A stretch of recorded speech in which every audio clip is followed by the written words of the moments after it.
The next guest that I'm going to introduce is C.J. Pearson.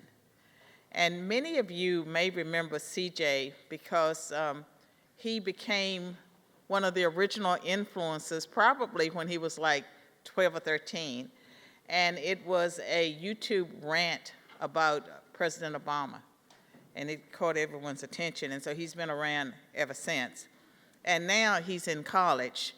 He is the founder and president of the Free Thinker Project, a nonprofit focused on inspiring a new generation of free thinkers that reject the divisive identity politics of the left. CJ also hosts the iHeartRadio podcast, CJ Pearson Uncensored, where he covers a wide range of current events without the fog and spin of the mainstream. And so CJ is going to talk with us about what's on his heart. The title of his talk is A Time for Choosing. Welcome CJ Pearson to the stage. Thank you.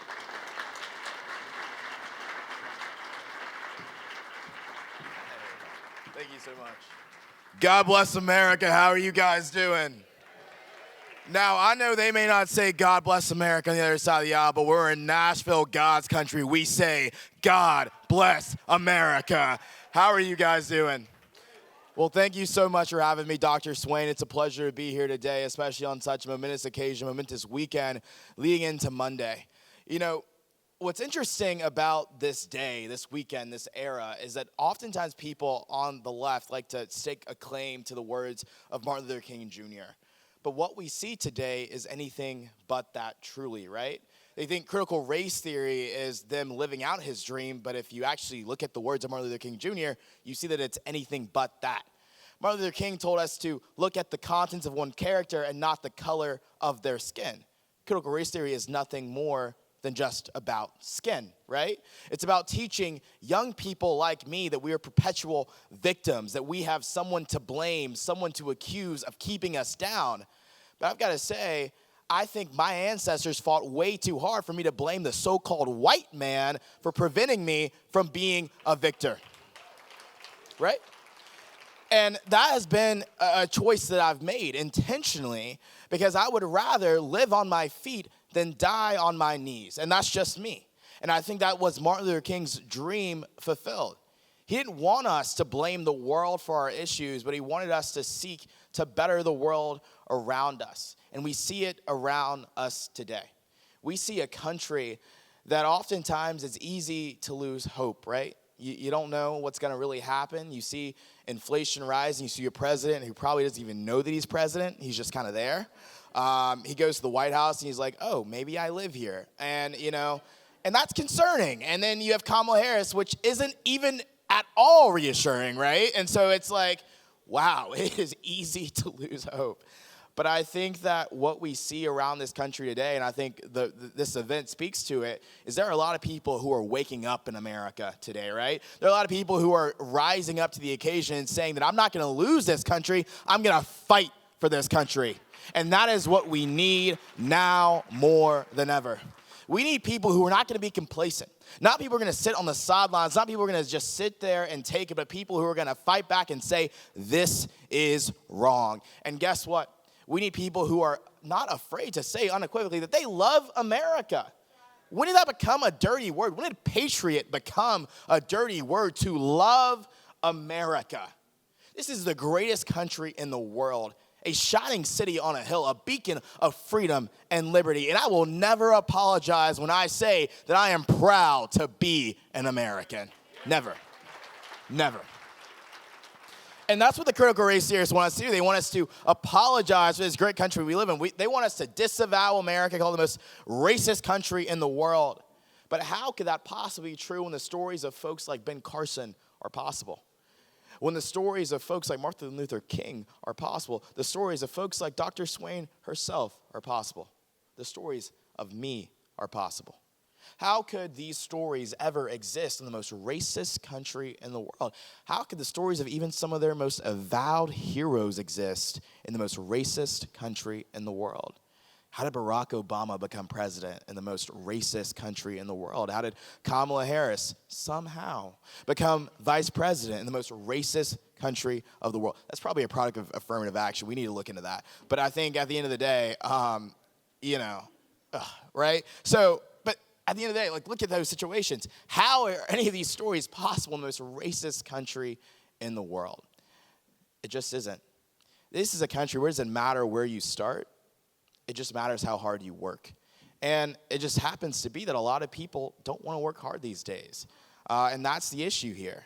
You know, you can blame the world for all of your problems, your issues all day long. But at the end of the day, you have to rectify with yourself why you are where you are.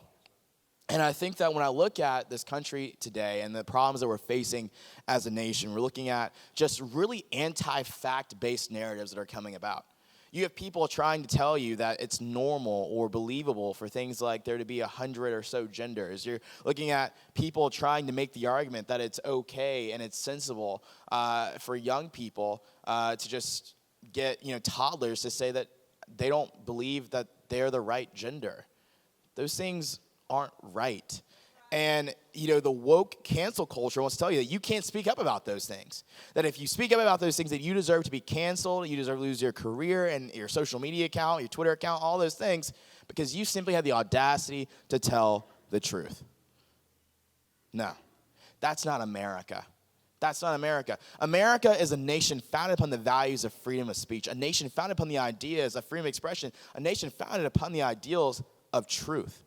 And I think that it's important that if we're going to solve the problems in this country today when it comes to unity, when it comes to coming together as a nation, black, white, purple, yellow, it doesn't matter. We have to be truthful about the issues that confront us. And we have to be truthful about the evil that seeks to divide us. And so when we look at that issue, we have to also ask the question, why are these people trying to divide us? Why do they want you to continuously see black and white and people as your enemies just because they don't look the way that you do? Because that's the way they seek their monopoly on power. They seek to divide us because that's the only way they can conquer us. They seek to divide us because that's the only way they can control us. And if they make someone your enemy, they don't question you. Because when I think about it, when you think about the black community and why they vote 90% Democrat, it's easy to walk away puzzled, right? Because you look at Detroit, you look at Flint, Michigan, you look at Atlanta, you look at all these places, these black-ran cities, Democrats have run them for decades. But the state of the black community in these cities is absolutely horrendous. But they don't want to talk about that. So they make white people the enemy because they don't want to talk about the things that they've done. They don't want to talk about the rampant crime. They don't want to talk about the poverty. They don't want to talk about the lack of school choice or anything like that because they want to talk about Black Lives Matter and all of these things. The things that they say are just the continuation of the civil rights movement. I wonder which civil rights movement they're following. Because the civil rights movement that I remember, and the civil rights movement that Martin Luther King spoke about was about unity. It was about coming together. He was fighting against the oppression that was waged by people who believed that they were better than someone else. But now we have liberals telling people that it's okay to think you're better than someone else as long as you're just not white, right? That's not his dream. That wasn't his goal. And those weren't his ideals. It wasn't a message of hate. It was a message of unity, a message of love. And we need to return to that today. There are people in this world who believe that we need to have an enemy, a boogeyman, and all of these things, and I just don't believe that to be true. But I also believe that we have reached a critical point in our country's time where if we don't stand up and fight for what's right, we may very well lose this country. As someone who's just 19 years old, I have a very important stake in the future of this country. It's something that I think about a lot because it's not I'm not nowhere near the point of having kids, thank God, right? But, if I were, it'd be something I would think about. It would keep me up at night. What kind of country are we going to inherit and pass along to the next generation? I don't want it to be AOC's America. I don't want it to be Nancy Pelosi's America. I don't want it to be Chuck Schumer's America. Because that's not the America that America was supposed to be, founded to be, meant to be. But the only way we can prevent that is if we stand up and fight like we mean it. Not just passively and just going along to get along, as some people would like to believe. The thing is, there are some people on our side who just really aren't on our side, right? They say the same things we say, but their actions don't match their words. We have establishment folks who think that, world's pretty bad, but we'll get through it. Nah, we won't. The thing is, we have to stand up and fight because there's way too much on the line. Ronald Reagan once said that we would find ourselves at a time for choosing. And I think that you can't look at the world around us today and not also see yourself in a time just like that. We are at a time of choosing, where we must decide what type of nation we will be. Will we be a nation lost to hate, division, socialism, open borders, no law and order? Or will we be a nation intended to be the pinnacle and, the shining city on a hill that we were blessed and divine to be, right? A nation where opportunity is limitless. A nation where you see people not as your enemies because they look different than you, but as a potential friend. A nation where we still can have unity. A nation where we can still build bridges and alliances. A nation where the color of your skin is not a disability, but it's simply an accessory, right? You can't control the color of your skin. You can't control if you're black, white, Hispanic, whatever. But what you can control is how hard you work, how hard you chase your dreams, how hard you go after them, and how hard you believe in the greatness of this great country that we're so blessed to be a part of. And that's something I think about a lot. We are blessed to be Americans, even if they don't want to acknowledge it. Even if the left and all of those folks don't want to acknowledge how grateful we should be to be an American, I am so proud of this country. They want to talk about all the bad that has happened in America. They want to talk about slavery, segregation, all of those things, and those things were terrible. But I think what defines America more so than those egregious acts is the fact that we always strived to be more perfect. We sought to improve. We recognized that slavery was wrong, segregation was wrong, but we never stopped trying to be a more perfect version of ourselves. No one is perfect. I'm not perfect. No one here is perfect. So why should our country be, right? And so this entire idea that we should educate young people into believing that America is this irredeemable racist nation is not only wrong, but it's just not accurate. We all have a story in which we identified a problem. We sought to become better versions of ourselves, and our country is no different. The fact that we overcame slavery, the fact that we overcame segregation, that is the story we should be teaching in history classes. The fact that we are a nation of overcomers, a nation of progress, a nation that never gave up on itself. That is the story of America. That is the American dream. The fact that we have heroes like Ben Carson, the fact that we have heroes like Martin Luther King Jr., that is the story of America. And that is the story that we should tell. But they don't want to teach that story. They want to teach young people about the Ben Carsons of the world, the Condoleezza Rices of the world, the Candace Owens of the world, because those people are not victims. And the only way they win is if they make us all victims. But the American dream wasn't meant for victims. It was meant for victors. It was meant for victors. It was meant for people who saw a goal, identified in themselves something that few people may have even saw. But they chased a dream, they chased a goal because they believed in something bigger than themselves. They believed in themselves, right? And I think that is what we need now more than ever. People not looking for a problem to blame or someone to blame, but instead a problem to solve. We are in a very important juncture in the history and the course of our nation. We see inflation rising. We see a nation that has lost its ground on the international stage. We see a president who is drunk behind the wheel without even taking a sip of alcohol. It's crazy. And we have to fight back. We have to take our country back. And it may not be easy. It may not be hard. It may not be the simplest thing, but it will most certainly be worthwhile. And I ask you guys, some of you are a lot older than me in this room, don't give up on us. Don't give up on us. Because I've got to say, there is hope to be had. You know, I go to the University of Alabama, Roll Tide. Tough week for us, by the way. Lost national championship. I'm a native Georgian, so, you know, it's at my phone, you can only imagine. It's just, people were just not nice. It was crazy. Whatever. But then we lost to Auburn the next, it was terrible. But, you know, oh my God, going through it. But, you know, I go to the University of Alabama, and There are people there who, they're not political. I have tons of apolitical friends, some liberal friends even, and they are just simply looking up and they're realizing, like, this is not the way our country should be. This isn't normal. This shouldn't be the status quo. This shouldn't be something we simply accept. This is not okay. And I've got to say that, the thing about what's happening in this country is that while it is uncomfortable and it's hard, I think it's important for it to happen. I think that the left and these radical forces need to overplay their hand. I think they need to believe that they are more influential and more popular than they are so that they can actually see the wrath of the people.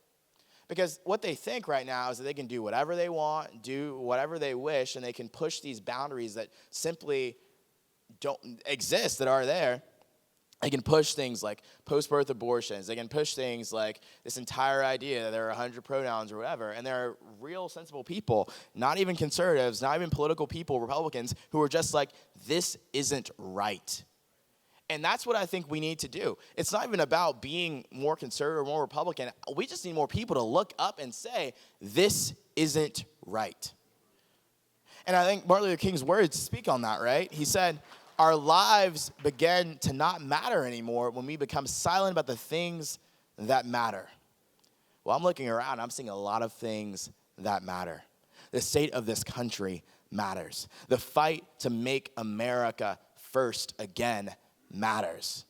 The fight to ensure that we don't lose this country matters. The fight to return our nation to the values that underpin it, the values that built it, that fight matters.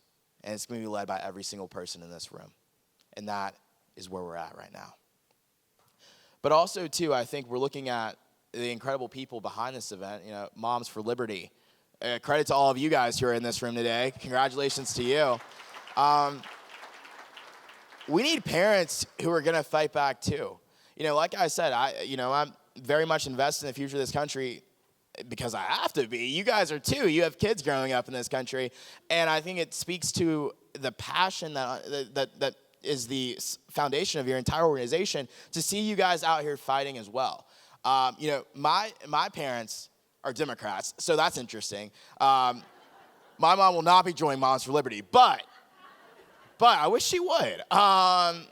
So I got to say, to see moms out here fighting the good fight, fighting to make this America a more perfect union, and fighting to make America really, truly great again. It's not being made great again by people on the way out. It's being made by the people that are here. And I think that, people oftentimes ask me, how do I make my kid more conservative? Well, you're the answer to that, right? Like, you grow up and you see your parents modeling these values, these behaviors, and if you see your parents love America, you're probably going to love America too. If you see your parents believe in the idea that America is a country that was based upon the ideals of limited government, personal responsibility, you will probably inherit those values too. The scripture is clear. Train up a child in the way that he should go, and when he is old, he will not depart from it, right? And so that is not any different when it comes down to political values and ideals. Train up a child in the way that he should go, and so that when he is old, he will not depart from it. That is where we are at today. Make the investment in this next generation of Americans, because it's going to be us carrying this fight, fighting the fight to ensure that we do not lose this country, because America is not just a country that you sit on the sidelines and watch burn, but it's a country so great that you get in the fight and you fight for it and you don't stop until you win. Thank you so much, guys. God bless America. Thank you so much.